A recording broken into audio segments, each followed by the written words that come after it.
about the Khan Academy website. We haven't used it very much. We probably could have used it more. So you're going to go to khanacademy.org. Mine automatically logs into a parent portal for some reason from tutoring different kids. I have them connected to my site. What you want to do is once you get there, you're going to hit subjects and then SAT test prep.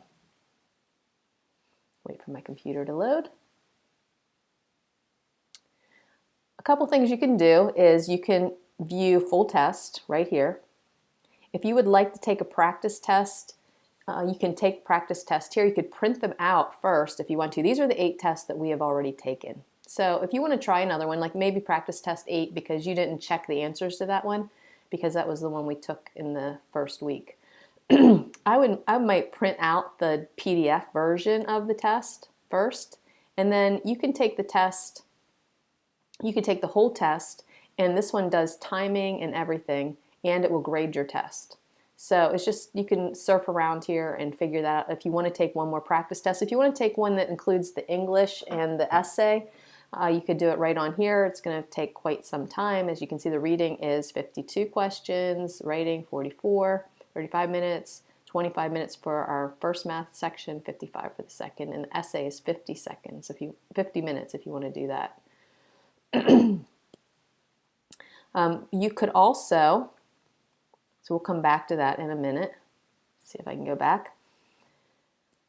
Oh, we can do tips and strategies. And I'm going to review a couple of these before we go to the actual practice part. So stick with me. I'm going to go down. We haven't talked about this yet because we are getting close to your date, so it's time to start talking about these things. There's a lot of different things on the website you can look at for strategies. Some of these we've already talked about. But at the very end, when you scroll down, you're going to see one, tips for test day. So let's look at this real quick. Follow along as I read, because your test day is coming up, so you want to be ready for your test day. Actually, this is a girl that's going to tell you, if you want to watch her, she's just going to tell you to relax. So we're going to skip that. So the night before, you want to relax. There are a lot of good reasons to not study the night before a test. Marathoners don't go for a run before a race day. Mental marathoners like you shouldn't study for more than an hour on the day before you take the SAT. Your brain needs to rest in order to do your best. So the day before your test, they recommend that you do not do a practice test. Avoid screen time. You're going to need to get a good night's sleep. So avoid bright screens like televisions, phones, movies that will wake up your brain and make it more difficult for you to go to sleep. Eat a healthy dinner. Organize your bag for test day. So the night before, you want to put your ID, your admissions tickets, your pencil, your calculators, your batteries, and other gear in a bag by the door. That way you're not scrambling around right before, and it'll make you nervous then. Make a plan to get to the testing site. So make sure you know where the school is. We're going to be taking the test. Make sure you have a ride, etc., etc.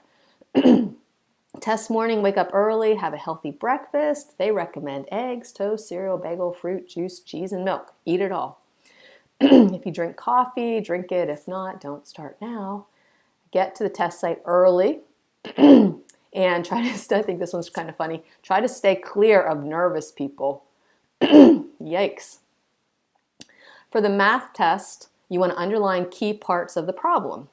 Someone said I was making silly mistakes because I didn't read carefully what the questions were asking. For example, instead of solving for 2x, I might have solved for x. When I started underlining the prompt part of the prompt that was the actual question, I dramatically decreased my number of silly mistakes. On the same line, you want to make sure you're answering the questions that are being asked. So make sure they're saying, if they say, what is x, and you already solved for y, make sure you go back and answer what x is. Order of difficulties, we talked about this a lot. They're in order of difficulty, so you want to worry about the beginning ones. Make sure you get all the beginning ones right, and if you can't get some of the ones at the end, don't waste a lot of time there. Every question on the SAT is worth the same. So don't worry about spending all your time on the hard questions. Make sure you pace yourself. And if you don't know a question, skip it. You can come back to it. Make sure you leave a space on your answer sheet. Make sure your bubble sheet is, you have everything in the right place. We're not even going to read. For the reading, you can come back and read those whole things. For the whole test, don't leave anything blank. There's no penalty for guessing, so we said pick the letter of the day. Use process of eliminations. Elimination, if you don't know an answer, maybe there's a couple you can eliminate, and then you'll have a better chance of getting it right. Cover up the choices. This is one we haven't talked about. You can cover up the choices, come up with an answer. That way you're not tempted just to pick one of the answers below. Pace yourself. Don't spend more than 1.5 minutes on any question on your first pass. We talked about the 2-pass method where you go through it once, answer everything you can, go back the second time, answer the ones that were giving you trouble. Trust yourself. When I was taking practice tests, I had no problem getting the sections done in time, but then I'd spend extra minutes reviewing and second guessing my first answers. I found I often would switch from the right answer to the wrong one because I doubted myself. So they're basically saying, don't change your answer if you have no good reason to change it. Bubble in batches. I use the system to help me avoid accidentally bubbling in the wrong answer. I complete 5 questions, then I bubble in the answer on the answer sheet. That's up to you, however you like to bubble. If you find that you have extra time at the end of a section, make good use of it. No, it isn't fun to reread all those questions, but you'll be glad if you catch any mistakes. The same goes with the answer grid. Make sure your answer choices are in the right bubbles. That's really important. Okay, let's talk about what you should bring on SAT day. It says read this before you leave for your official SAT. So we're going to read it now so that you're all ready. So what do you bring on test day? Here's a quick overview. Arrival and check-in. When you arrive at the test center with all the necessary items, we're going to list the necessary items, you will find a check-in area where you will present your photo ID and your admissions ticket. Photo ID.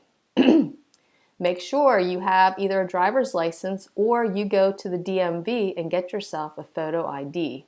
You'll be needing to print out an admission ticket as well. If you registered for the SAT, they'll send you an admission ticket in an email. The administrator may assign you a testing room when you check in, or you may be directed to one where the test starts. Just go to your room.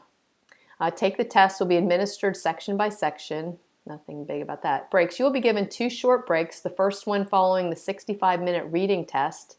It'll be 10 minutes long. The next one will be only 5 minutes. That's not very many breaks. That's like 15 minutes in that big long test.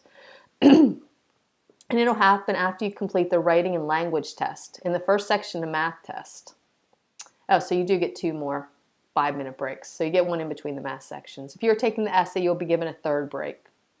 The break will only be 2 minutes. Wow. After the test, once you've finished your test, you'll bring up your test and you'll celebrate. Your scores will be available several weeks after the test. Usually they take 3 weeks, and they usually come out on a Thursday.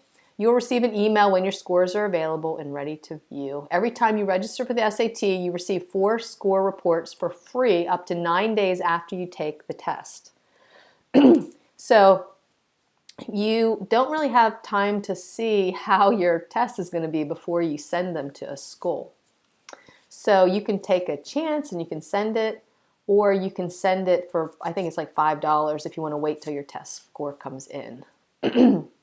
So what do you need to bring? You need to bring your admission ticket, which will come in an email, or you can go log into your My SAT and get a printable admission ticket. You need your photo identification.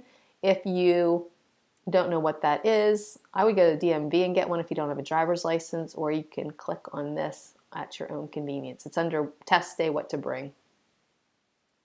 Bring number 2 pencils with a soft eraser. Mechanical pencils are not allowed. Note that.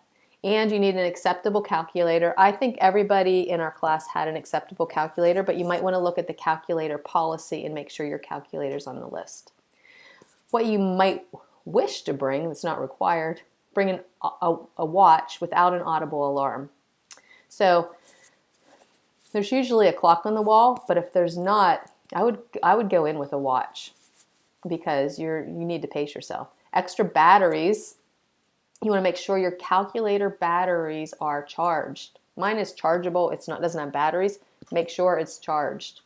Bring a water bottle. You can have a snack during your short breaks that you can eat quickly. Dress in layers. You don't know if it's going to be hot or cold. And bring a bag or a backpack. What you should not bring to the test, cell phones. If your cell phone goes off, they could kick you out of the test. It says right here, if you are seen using a device at any time during the 4 hours of the test, including breaks, your scores will be canceled. So don't bring a cell phone, iPod, tablets, laptop, pagers, separate timers, cameras, any device, including digital or smart watches. So watch for that. If you have an Apple Watch or whatever, leave it at home. And cell phones, of course. So that's that part. Now let's go back to the site, and I'm going to show you where you go to practice. So I'm just going to jump back. I'm going to go this way. You could just use the back button if you wanted to. Hold on a second. Okay, here we go. So you can go right here to, this is current skill levels. I do this with certain kids use my computer, and we use this, so it's somebody's skill level that's used my computer. You can go to practice, and we're going to go to math.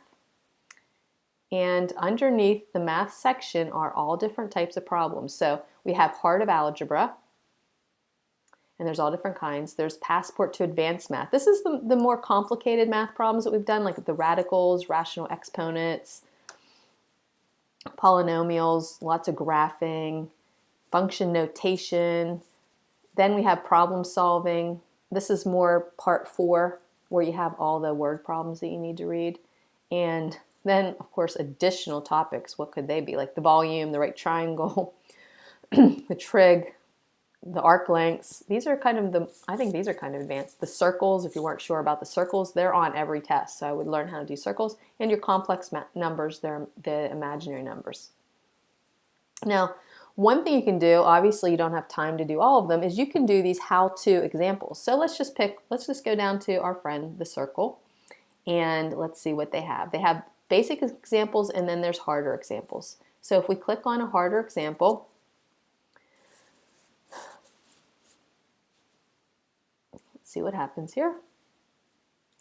So they will give you an example, and it's kind of like, there you go. So I don't know what happened to it, why it just started there, but if you do it on yours, it's probably because someone on my computer already started watching that. But what you can do, I think, is a good idea, is to go to that section that we were at, as soon as it lets me go there. I think it's on another tab. You can go and you can see that there's the basic examples and the harder examples. So this week, when you don't have a test to do, I would go down through each of these. You can do the basic, and if you go to the basic and you think, oh, that's pretty easy, just skip it, go to the harder example, and just watch all these videos, basic and harder, basic and harder. Some of them, if you know you have trouble with some of the different types, like if you know you can't do right triangle word problems, make sure you get those done, and you might need to skip some other ones. So that's your homework for the week before test. Just go and the Khan Academy and practice these problems. So that's it for this, and I'm going to go back to our other video.